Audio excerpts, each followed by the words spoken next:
திருப்பத்தூர் நிர்வாகிகளை, 7 மணி நேரமாக காத்திருக்கக்கூடிய என் உயிரின் உயிரான விடுதலை சிறுத்தைகளை,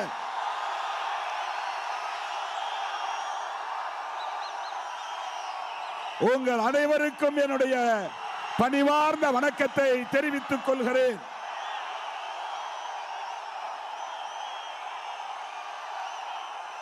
இந்த மாநாட்டை வெற்றி பெற வைத்த உங்கள் அனைவருக்கும், என் உயிரின் உயிரான விடுதலை சிறுத்தைகள் யாவருக்கும்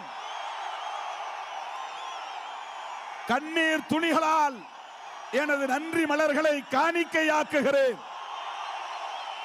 உங்களுக்கு எப்படி நன்றி சொல்லுவது என்று எனக்கு தெரியவில்லை. உங்களுக்கு நான் எப்படி கைமாறு செய்வேன் என்று புரியவில்லை.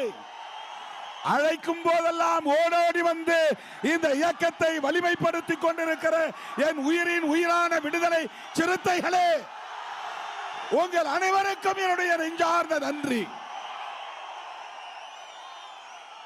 ஏறத்தாழ 7 மணி நேரமாக காத்திருக்கிறீர்கள். நடுநிசியை தொட்டுவிட்டது. திருச்சி வரையில் நம்முடைய வாகனங்கள் அணிவகுத்து நிற்கின்றன. தோழர்கள் பல்லாயிரக்கணக்கில் அங்கே தேங்கி நிற்கிறார்கள். தொழுதூர் வரையில் நம்முடைய வண்டிகள் வாகனங்கள் தேங்கி நிற்கின்றன. ஏராளமான தோழர்கள் மாநாட்டு திடலுக்கே வர முடியவில்லை. அருமை தோழர்களே, மாநாடு வெற்றி பெற்று விட்டது. மாநாடு வெற்றி பெற்று விட்டது. மாநாடு மாபெரும் வெற்றி, மகத்தான வெற்றி.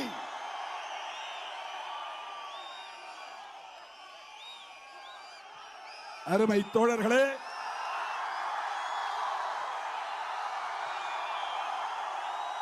இந்த மாநாடு பிஜேபிக்கு எதிரான மாநாடு, ஆர்எஸ்எஸ்க்கு எதிரான மாநாடு, சங் பரிவார்களுக்கு எதிரான மாநாடு, சனாதன சக்திகளுக்கு எதிரான மாநாடு, பிஜேபியை ஆட்சி அதிகார பீடத்திலிருந்து விரட்டி அடிக்கிற மாநாடு. தமிழ்நாடு நீங்கள் நினைப்பதை போல வட இந்திய மாநிலங்களை போன்ற மாநிலம் அல்ல. இது சிறுத்தைகளின் மாநிலம். பொதுவாக சிறுத்தைகள் காடுகளில் தான் இருக்கும், அது உலகத்தில் பொது வழக்கம். ஆனால் தமிழ்நாட்டில் மட்டும்தான் ஒவ்வொரு கிராமங்களிலும் சிறுத்தைகள் இருக்கிறார்கள்.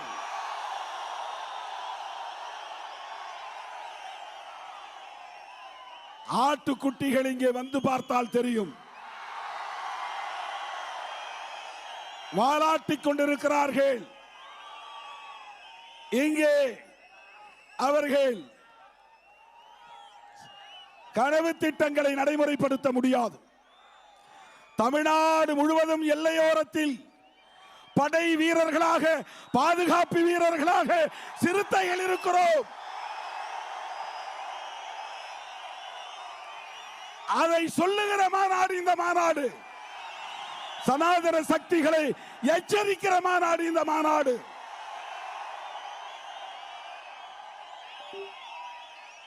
உங்கள் உழைப்பில், உங்கள் செலவில் நீங்கள் இந்த மாநாட்டுக்கு திரண்டு வந்திருக்கிறீர்கள். ஒரு தம்பிடி பைசா நான் உங்களுக்கு கொடுக்கவில்லை. ஆனால் இந்த மாநாட்டு செலவை நீங்கள் எப்படி சமாளிப்பீர்கள் என்று நீங்கள் என்னை தேடி வந்து மாநாட்டுக்கு நிதி வழங்கி இருக்கிறீர்கள். அதற்காகவும் நான் நன்றி சொல்ல கடமைப்பட்டிருக்கிறேன்.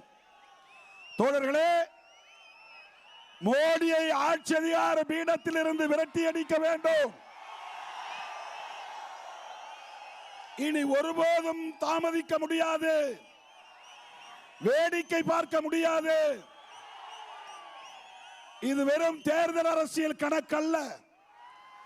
இந்த நாட்டை காப்பாற்ற வேண்டும், நாட்டு மக்களை காப்பாற்ற வேண்டும். எல்லாவற்றுக்கும் மேலாக ஜனநாயகத்தை காப்பாற்ற வேண்டும். ஜனநாயகத்திற்கு பேர் ஆபத்து சூழ்ந்துள்ளது. ஜனநாயகத்திற்கு ஆபத்து என்றால் புரட்சியாளர் அம்பேத்கர் அவர்கள் வகுத்தளித்த அரசமைப்பு சட்டத்திற்கு ஆபத்து. அரசமைப்பு சட்டத்திற்கு ஆபத்து. அதனால்தான் இந்த மாநாட்டின் முகப்பு வரவேற்பு வளைவில் 3 வாசல்கள் இருக்கின்றன. ஒரு வாசல் சுதந்திர வாசல், லிபர்ட்டி கேட். இன்னொரு வாயில் சமத்துவ வாயில், ஈக்குவாலிட்டி கேட். இன்னொரு வாயில் சகோதரத்துவ வாயில், ஃப்ரெட்டர்னிட்டி கேட். இந்த வாயில்களுக்கு நாம் வள்ளுவர் வாயில், வள்ளலார் வாயில் என்று கூட பெயர் வைக்கலாம், கௌதம புத்தர் வாயில் என்று கூட பெயர் வைக்கலாம். அப்படி வைக்கவில்லை. இந்த மாநாட்டின் விழா நாயகன், இந்த விழா நாயகன் யாரும் இல்லை, அரசமைப்பு சட்டம்தான். புரட்சியாளர் அம்பேத்கர் அவர்கள் வகுத்தளித்திருக்கிற அரசமைப்பு சட்டம்தான். Constitution is our hero of this conference. இந்த மாநாட்டுக்கான விழா நாயகன் யார் என்று கேட்டால் கான்ஸ்டிடியூஷன் தான். மேலே பாருங்கள், உச்சத்திலே புரட்சியாளர் அம்பேத்கர், இடது பக்கத்திலே மாமேதை கார்ல் மார்க்ஸ், வலது பக்கத்திலே தந்தை பெரியார். அம்பேத்கருக்கு கீழே preamble of the constitution, அரசமைப்பு சட்டத்தின் முகப்புரை. அரசமைப்பு சட்டத்தின் முகப்புரை கான்ஸ்டிடியூஷன் தான். அந்த preamble தான், முகப்புரை தான் இந்த மாநாட்டின் கருப்பொருள். அதனால்தான் மேலே கான்ஸ்டிடியூஷன் preamble, வாசலில் நுழைந்ததும் புரட்சியாளர் அம்பேத்கர் அமர்ந்திருக்கிறார், பக்கத்திலே கான்ஸ்டிடியூஷன் preamble. வாயில் லிபர்ட்டி, ஈக்குவாலிட்டி, ஃப்ரெட்டர்னிட்டி. சென்னையிலிருந்து சுடர் ஜோதி, அந்த சுடர் சமத்துவ சுடர். தஞ்சை கீழ்வன்மணியிலிருந்து சுடர், அந்த சுடர் சகோதரத்துவ சுடர். மேலவளவு முருகேசன் இணைவிடத்தில் இருந்து சுடர், அது சுதந்திர சுடர். அதிலும் ஈக்குவாலிட்டி, ஃப்ரெட்டர்னிட்டி, லிபர்ட்டி என்கிற டார்ச். கடைசியாக மேடையிலே தலைவர்கள் அனைவரும் சுடர் ஏந்தினார்கள். என்ன சுடர்? ஜனநாயக சுடர். ஜனநாயக சுடர். இந்திய வரலாற்றிலேயே ஜனநாயக சுடரை ஏந்துகிற மாநாடு இந்திய அரசியல் வரலாற்றிலேயே விடுதலை சிறுத்தைகளின் மாநாடு தான். 20 தலைவர்கள் ஓரடியில் திரண்டு கைகோர்த்து நிற்காமல் ஜனநாயக சுடரை ஏந்தி நின்றோம். ஏன்? நாடு சனாதன இருள் சூழ்ந்து கிடக்கிறது. மோடி, அமித்ஷா கும்பல், அவர்கள் சீட்டிங் கும்பல், ஃப்ராட் கும்பல், ஏமாற்றுகிற கும்பல், மோசடி கும்பல், மக்களை ஏய்க்கிற கும்பல், எத்தர்கள் அவர்கள். சாதியின் பெயரால், மதத்தின் பெயரால் மக்களை ஏய்த்து பிழைக்கிற மோசடி கும்பலின் கைகளில் இந்த நாடு சிக்கிக் கொண்டது. கடந்த 10 ஆண்டுகளிலே அவர்கள் என்ன சாதித்திருக்கிறார்கள்? வறுமையை ஒழித்தார்களா? வேலை வாய்ப்பு தந்தார்களா? வீட்டு மனை கொடுத்தார்களா? புதிய வீடுகளை கட்டி தந்தார்களா? விவசாயத்தை மேம்படுத்தினார்களா? கூலி வேலைக்கு உத்தரவாதம் தந்தார்களா? 10 ஆண்டுகளில் என்ன சாதித்தார்கள்? ஆண்டுக்கு 2 கோடி பேருக்கு வேலை என்று சொன்னாரே, மோசடி பேர் வழி, the fraud Modi, fraud Modi. 2 கோடி பேருக்கு வேலை தருவதாக சொன்னாரே, எவ்வளவு நாடகம்! கான்ஸ்டிடியூஷனை போய் தொட்டு கும்பிடுகிறார், அம்பேத்கர் காலை தொட்டு கும்பிடுகிறார், ராமர் கோயிலுக்கு போய் சாஷ்டாங்கமாக அப்படியே தரையில் படுத்து எழுந்திருக்காமல் வடிவேல் மாதிரி கிடக்கிறார். உலக மகா நடிப்பு, உலக மகா நடிகர் மோடி மக்களை ஏய்க்கிறார். அவரால் இந்த தேர்தல் அரசியலில் இதை சாதித்தேன், அதை சாதித்தேன், இந்த 10 ஆண்டுகளில் இந்த திட்டத்தை நடைமுறைப்படுத்தினோம் சொல்ல முடியுமா? அயல் நாட்டு வங்கியிலே தேங்கி கிடக்கிற கருப்பு பணத்தை கொண்டு வந்து உங்கள் ஒவ்வொருவரின் வங்கி கணக்கிலும் 15 லட்சம் ரூபாய் போடுவேன் என்று சொன்னாரே, உங்களுக்கு வந்ததா? உங்கள் அனைவருக்கும் வாக்கு வங்கி இருக்கிறதா? இல்ல வங்கி கணக்கு இருக்கிறதா இல்லையா? பேங்க் அக்கவுண்ட்ல பணம் வந்ததா? அப்படி என்றால் மோடி ஃப்ராடா இல்லையா? மோடி மோசடி பேர் வழியா இல்லையா? 15 லட்சம் பணம் தரவில்லை. அந்த கருப்பு பணத்தை பற்றியே பேசவில்லை. அவருடைய சேவை மோடி, அம்பானி, மோடி, அமித்ஷா ஆகியோரின் சேவை அதானிக்கும் அம்பானிக்கும் எடுபிடி வேலை செய்வதுதான். அதானிக்கும் அம்பானிக்கும் சேவை செய்வதுதான். அதுதான் மோடியின், அமித்ஷாவின் 10 ஆண்டு கால சாதனை. பல லட்சம் கோடி ரூபாயை ஏமாற்றிவிட்ட தொழிலதிபர்கள் எல்லாம் வட இந்தியக்காரர்கள். எல்லோரும் மோடி சமூகத்தை சார்ந்த பனியா கும்பலை சார்ந்த தொழிலதிபர்கள். விஜய் மல்லையா உட்பட பல லட்சம் கோடி தள்ளுபடி செய்தார்கள். நீ நானும் கடன் வாங்கினால் தள்ளுபடி செய்கிறார்களா? படிப்பு கல்விக்கு கடன் தருகிறார்களா? ஏதேனும் ஒரு பெட்டி கடை வைத்துக் கொள்ள கடன் கேட்கிறோமே, வங்கிகளில் கடன் தருகிறார்களா? ஆனால் லட்சக்கணக்கிலே கடன் தந்து அவர்களால் செலுத்த முடியவில்லை என்று தள்ளுபடி செய்துவிட்டு அதையெல்லாம் ஈடு செய்வதற்கு அப்பாவி மக்களின் மீது வரி போடுகிறார்கள், வரி விதிக்கிறார்கள். பொதுத்துறைகளை எல்லாம் தனியாருக்கு தாரை வார்க்கிறார்கள். கனிம வளங்களை சுரண்டுகிறார்கள். இயற்கை வளங்களை கொள்ளையடிக்கிறார்கள். கூடங்குளம் அணு உலை, போக்குவரத்து துறைமுகங்கள், கடலோர துறைமுகங்கள் எல்லாம் தாரை வார்க்கிறார்கள். Adani airport, Adani sea port, Adani thermal power plant, Adani construction, எல்லா துறைகளிலும் அதானி தான், அம்பானி தான். யாருக்கு ஆட்சி செய்கிறார் மோடி? அப்பாவி இந்துக்களுக்கா? இந்துக்கள் 4 வகை இந்துக்கள் இருக்கிறார்கள். பிராமண இந்து வேறு, சத்திரிய இந்து வேறு, வைசிய இந்து வேறு, சூத்திர இந்து வேறு. இங்கே இருக்கிற நாம் எல்லாம் இந்துக்களே அல்ல. புத்தரின் வழிவந்த வம்சம் வாரிசுகள். கௌதம புத்தரின் வாரிசுகள் நாம். நாம் அவர்னாஸ். இந்துக்கள் 4 வகையான இந்துக்கள்.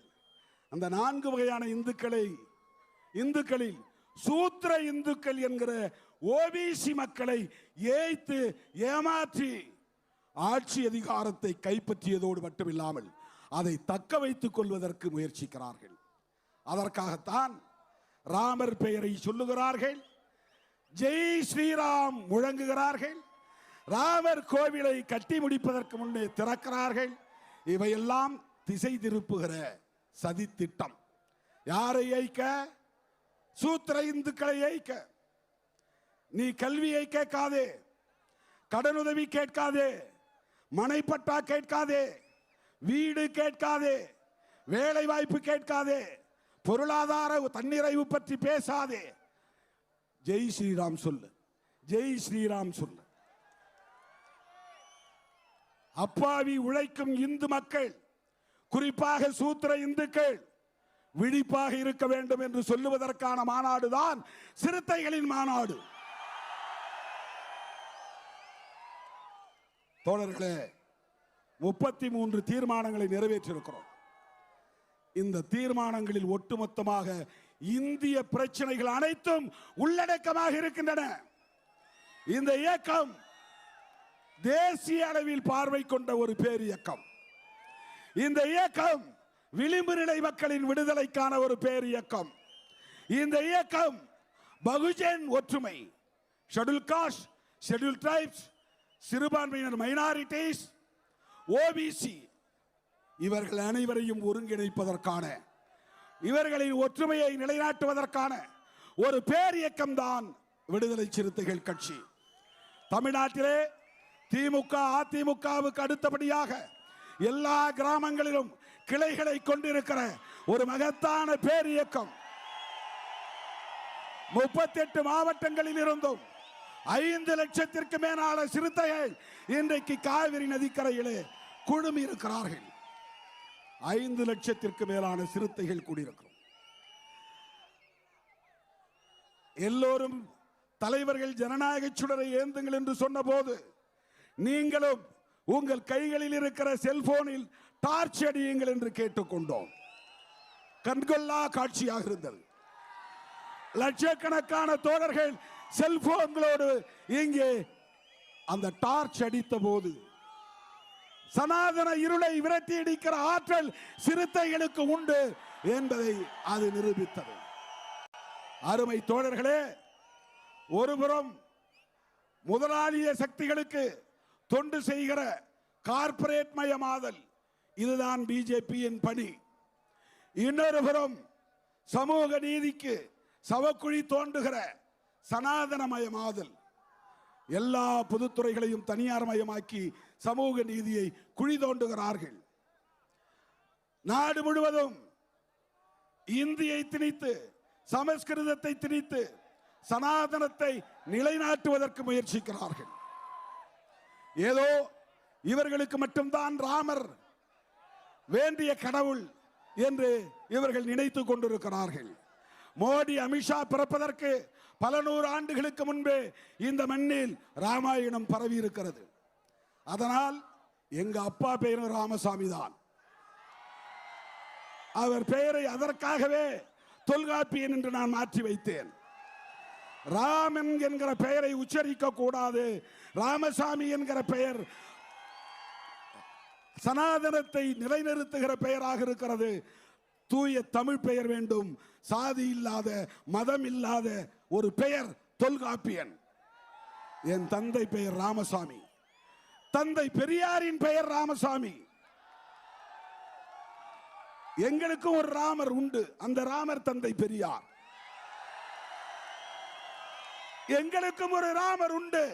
அந்த ராமர் கன்ஷிராம். கன்ஷிராம் அவரும் ராமர் தான். எங்களுக்கும் ஒரு ராமர் உண்டு. அம்பேத்கரின் அண்ணன் பலராமன். அந்த ராமர் எங்களுக்கு உண்டு. எங்கள் சமூகத்தில் ஏற்கனவே ராமர் அறிமுகமாக்கி இருக்கிறார். ஏதோ உங்களுக்கு மட்டும்தான் சொந்தம் என்று கருதாதீர்கள். நாங்கள் ராமர் பக்தியை எதிர்க்கவில்லை, ராமர் அரசியலை எதிர்க்கிறோம்.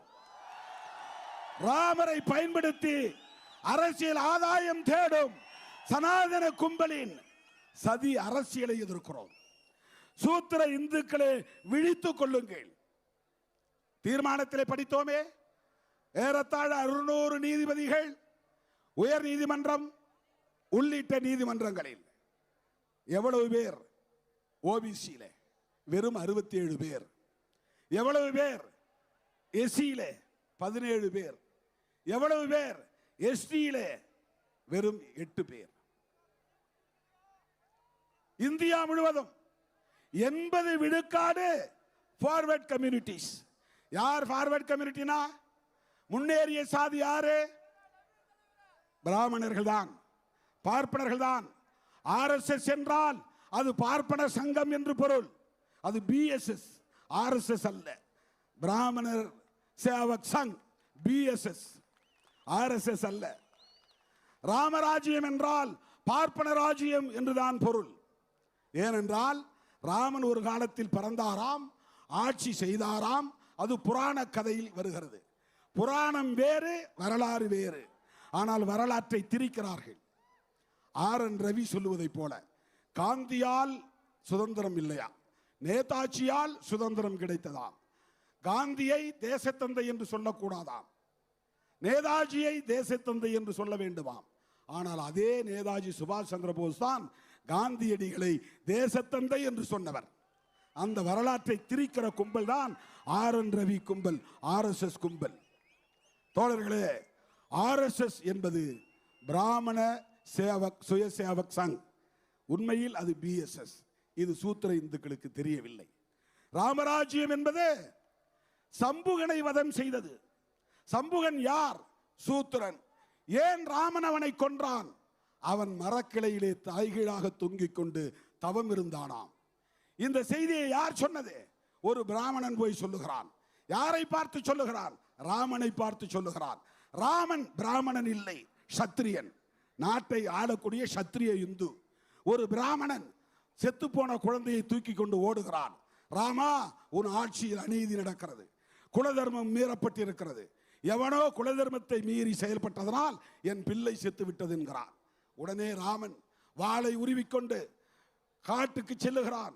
எவன் தவம் இருக்கிறான் என்று தேடுகிறான். ஒருவன் மரக்கிளையிலே கால்களை மேலே போட்டுக்கொண்டு தலைகீழாக தொங்கிக் கொண்டு தவம் இருந்திருக்கிறான். அவனை பார்த்ததும் ராமனுக்கு ஆத்திரம். நீ யார், உன் குலம் என்ன என்று கேட்கிறான். அவன் சூத்திரன் என்று சொல்லுகிறான்.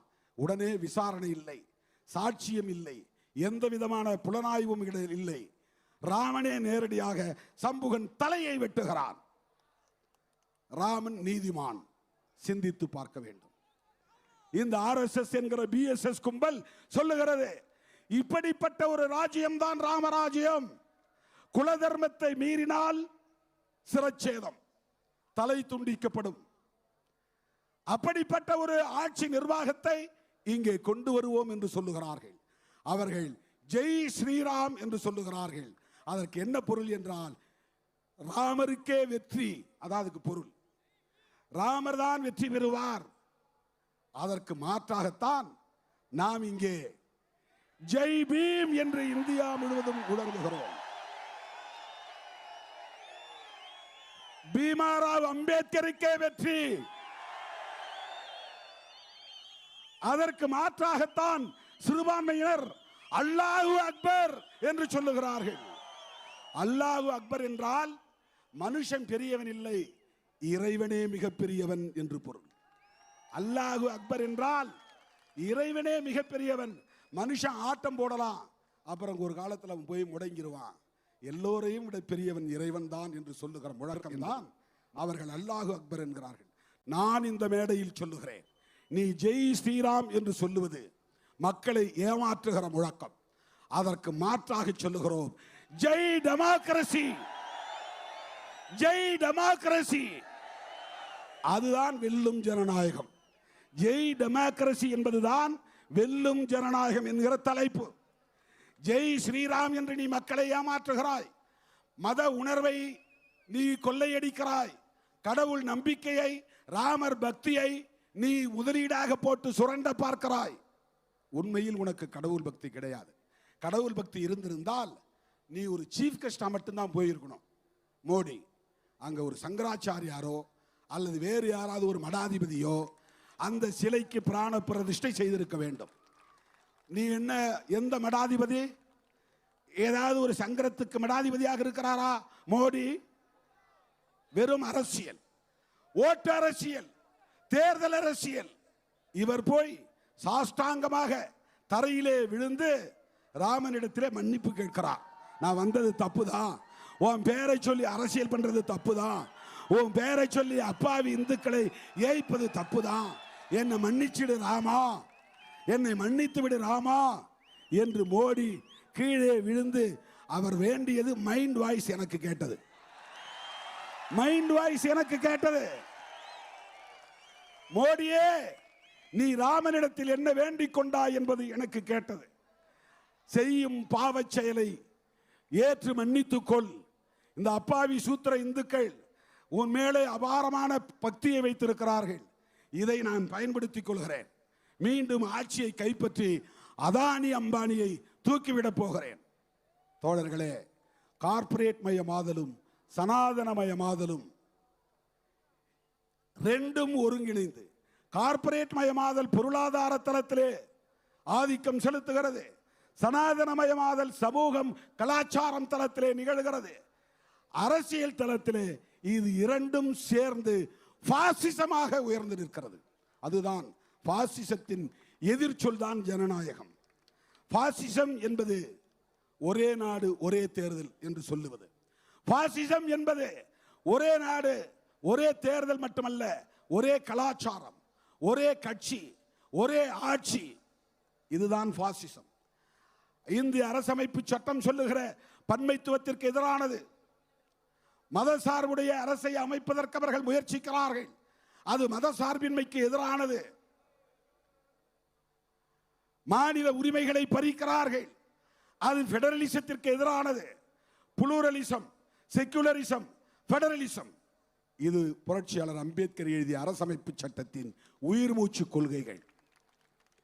நீதி, சுதந்திரம், சமத்துவம், சகோதரத்துவம் என்பது அரசமைப்பு சட்டத்தின் பேசிக் ஃபேக்டர்ஸ், அடிப்படை கூறுகள். இவை அனைத்தையும் சீர்குலைப்பதற்கு, இந்த அரசியலமைப்பு சட்டத்தை தூக்கி எறிவதற்கு சனாதன கும்பல் என்றால் பிஎஸ்எஸ் என்கிற RSS கும்பல், அவர்கள் மறுபடியும் ஆட்சியை கைப்பற்ற துடிக்கிறார்கள். அருமை தோழர்களே, நாட்டுக்கு பேராபத்து. குறிப்பாக புரட்சியாளர் அம்பேத்கர் அவர்கள் வகுத்தளித்த அரசமைப்பு சட்டத்திற்கு பேராபத்து. அண்ணன் வைகோ இங்கே சொன்னார், சங்கராச்சாரி பெயரில் உள்ள ஒரு அமைப்பு. இதை மட்டும் சொல்லி முடிக்கிறேன். லக்னோவிலே ஒரு அறிக்கையை வெளியிட்டார்கள், உத்தரப்பிரதேச தலைநகரத்தில் 4 மாதங்களுக்கு முன்னால்.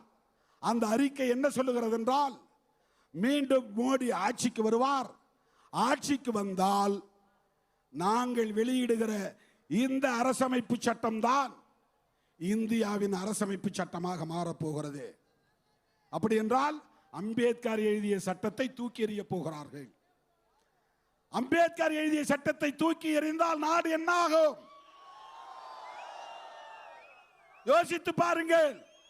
நாம் தலை நிமிர முடியுமா? வீதிகளில் நடமாட முடியுமா? அம்பேத்கர் இயக்கத்தை நடத்த முடியுமா? சமூக நீதியை பாதுகாக்க முடியுமா? இடஒதுக்கீட்டை பாதுகாக்க முடியுமா? நம்முடைய பிள்ளைகள் உயர்கல்வி கற்க முடியுமா? முடியாது. அரசியலமைப்பு சட்டத்தை தூக்கி எறிய போகிறார்கள்.